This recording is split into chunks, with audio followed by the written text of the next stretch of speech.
Okay, Art 1-2, welcome to your hatching of subtle texture for background. So the image that you saw, my hatch lines were vertical. Your hatch lines do not have to be vertical. The process is the same. Maybe you want horizontal hatch lines that go behind everything. Maybe you want diagonal hatch lines where it's all diagonal. The whole point of hatch lines is it's lines that are parallel that do not crisscross. So I am going to move this so my arm is comfortable, like because I want vertical hatch lines. Or if I wanted horizontal, I would probably, I'd probably keep my paper almost horizontal so I could add in my horizontals. But if I was going to go diagonal, then I would probably go this way to where I can put in my diagonal lines. So figure out which direction you want to go. I'm going to do vertical. I would say any of them would work just fine. If you want yours to be slightly different than mine, that's totally cool. Okay, so I'm turning it to make my arm comfortable.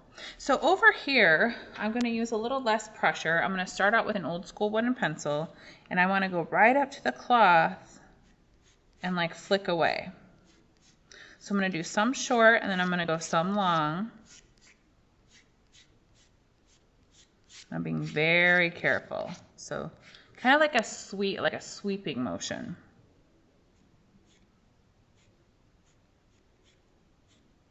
Going like right up to the edge and pulling away from the glass. So if you were doing this horizontally, like going this way, then I would go right up to the edge and pull away, and right up to the edge and pull away. If you're doing diagonal, you just have to be really careful, like when you get to an edge, like pull away from the edge.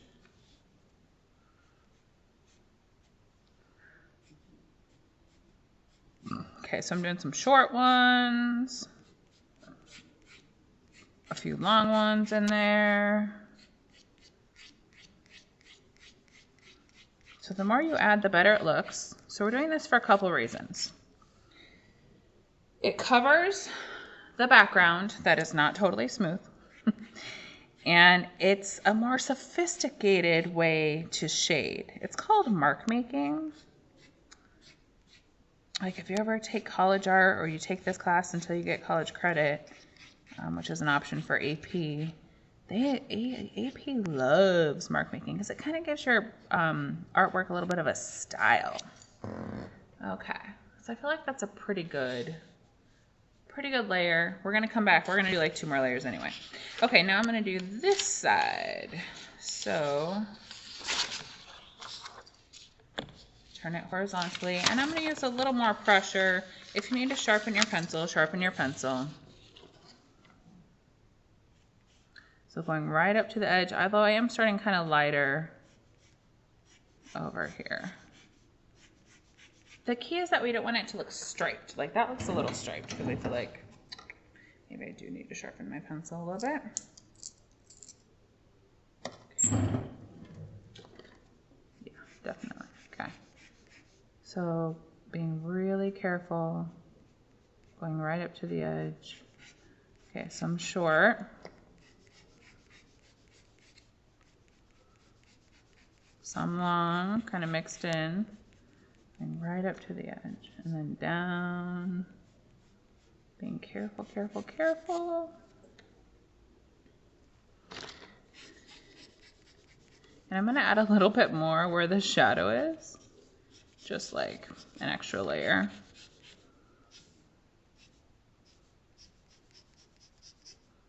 So this is not the part that should be rushed. Because you spent all this time, the background can make or break your project. It either can be really distracting because it's so sloppy, or it looks really cool. I mean, it just depends on how much time and effort you spend. I want to make sure it's like going in the same direction. So it doesn't look weird in that space. So I'm kind of like lining them up a little. Okay. Then with pencil top eraser, so I took off this, just pencil top eraser, one of your pencil top erasers. we're going to do the same motion. So I'm going to go right up to the edge, but I'm going to be kind of careful. And I'm not pressing very hard, but I'm also thinking like, oh, this side's a little bit lighter. So especially when I get like in here, I can do a few more kind of sweeping motions. So I'm kind of doing like some short ones, and then I'm going back and doing some long ones.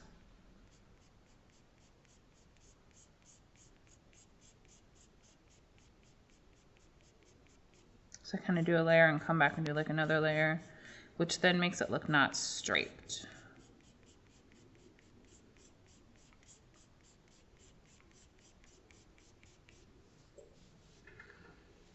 Okay, other side. Actually, I'm gonna do above the bottom one here.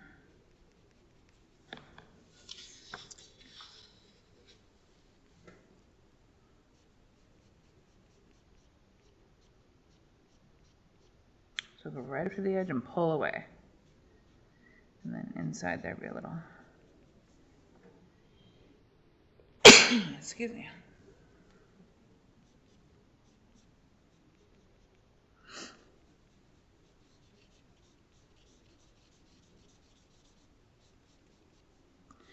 Okay, so since there's 6 feet over here, your eraser probably is not going to erase out a whole lot.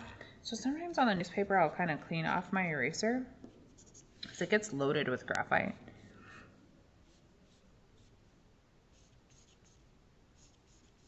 But I'm also kind of keeping in mind like, oh, it's a little bit darker over here, so I don't need as much erasing out. Okay. I feel like that's, your first layer is the most important. If you get a good first layer, everything else will be pretty good. All right, so I have a dark end, and then I have an end that has like less graphite. I'm gonna use the less graphite because I don't wanna make it much darker. I just wanna make this more subtle. So I'm gonna kind of blend in the direction that it goes.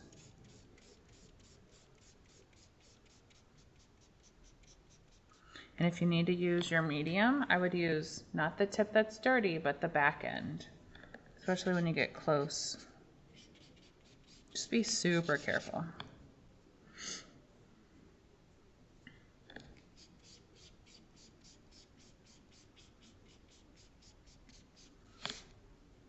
Okay, more subtle.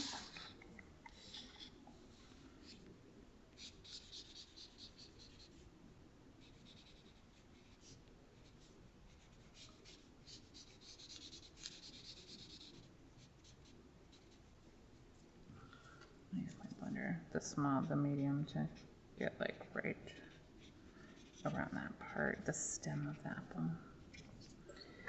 Okay, so then I'm going to switch to mechanical pencil because I want some different like line thicknesses. I'm going to do the same thing again, but since I have a good first layer, I'm just kind of like, you know, going right up to the edge, filling in the gaps a little. So then it gives it a little bit more range of value. Go right up to the edge.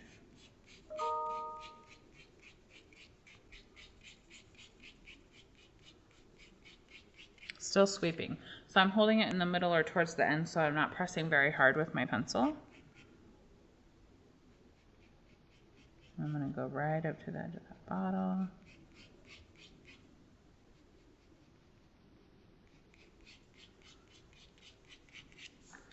That way it's like subtle. Okay, the other side. I'm going to do a little bit more on it because I feel like the other side looks bad. So I'm going to spend a little bit more time on this side.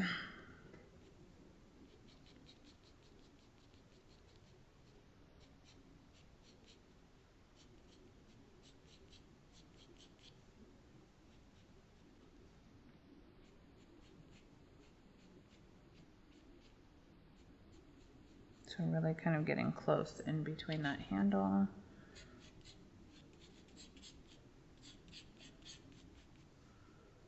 Close.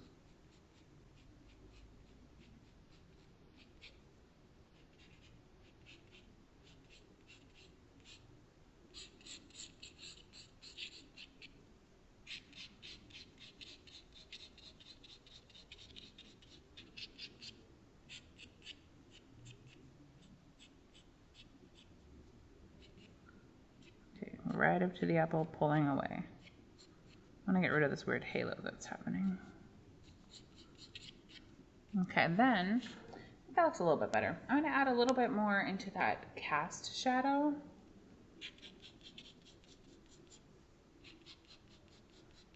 And I'm kind of pressing a little bit harder, but still not very hard.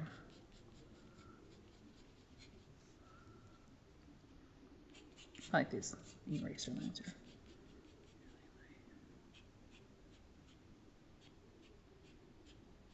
Super careful next to the edge of the bottle.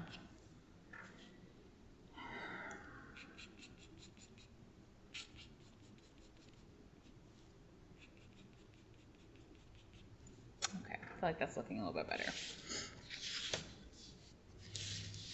Okay, then I would say like this is still kind of distracting. Like it's not subtle. So subtle is where it's like kind of blurry, kind of fuzzy. So I'm gonna take my bigger blender, blend in the direction. And if you don't want to erase out, you don't have to. I'm gonna do just a little bit, I think on this, although it kind of looks good. Maybe I'll just keep it like that. I think I will still probably erase out just a little. So I'm going to do the big stuff, then come back with my medium blender.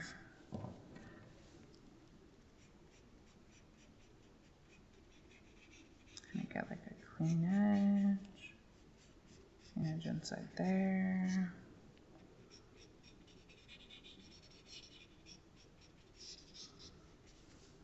Okay. Then I think I'm going to use this eraser so it's not super sharp. And I'm going to do a quick once over, especially in the part that's supposed to be lighter. So I'm looking at my image. How far over does it go? Like above.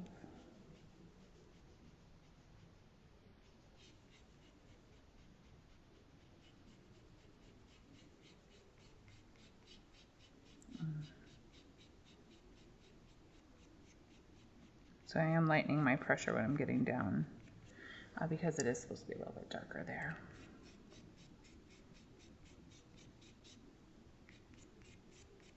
And hopefully with all these layers, if your background didn't look 100% smooth, then it really doesn't matter. Okay, so I'm going to kind of take a look.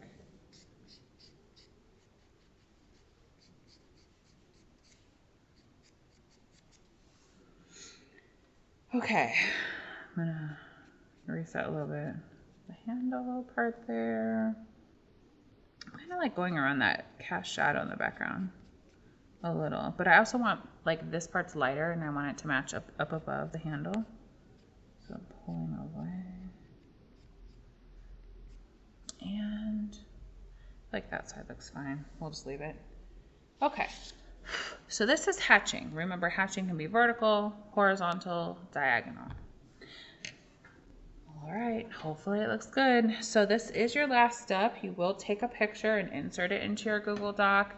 Make sure it's subtle and layered. And if you're like, I still feel like my eraser is a little bit too streaky, so I'm gonna go back over and soften it up. So subtle means that it's kind of soft, it's barely there, it's barely noticeable unless you look very close.